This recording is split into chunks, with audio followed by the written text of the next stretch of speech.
நிலைப்பாடுன்னு ஒரு கருத்து எல்லாருமே முன்வச்சிருக்காங்க. என்னை பொறுத்தவரையிலும் என்றைக்குமே ஒரு புரட்சித் தலைவர் காலத்தில் இன்று வரையிலும் ஒரே நிலைப்பாட்டிலே தான் இருந்து கொண்டிருக்கிறேன்.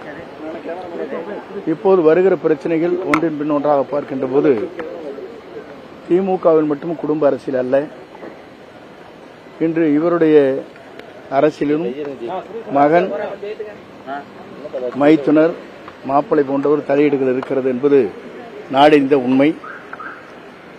ஒருவருடைய வாழ்க்கையை பொறுத்தவரையிலும் அரசியலில்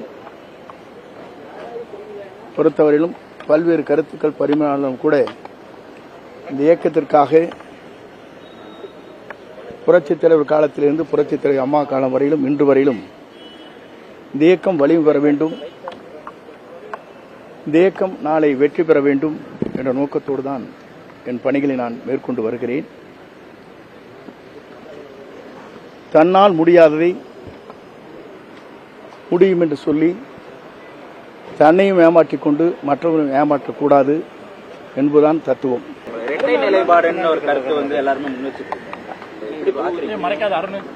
என்னை பொறுத்தவரையிலும் என்றைக்குமே ஒரு புரட்சித் தலைவர் காலத்தில் இன்று வரையிலும் ஒரே நிலைப்பாட்டிலே தான் இருந்து கொண்டிருக்கிறேன்.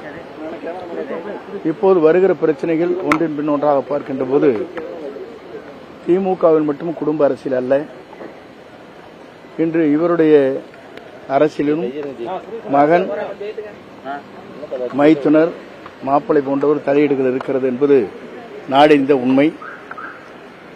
ஒருவருடைய வாழ்க்கையை பொறுத்தவரையிலும் அரசியலில்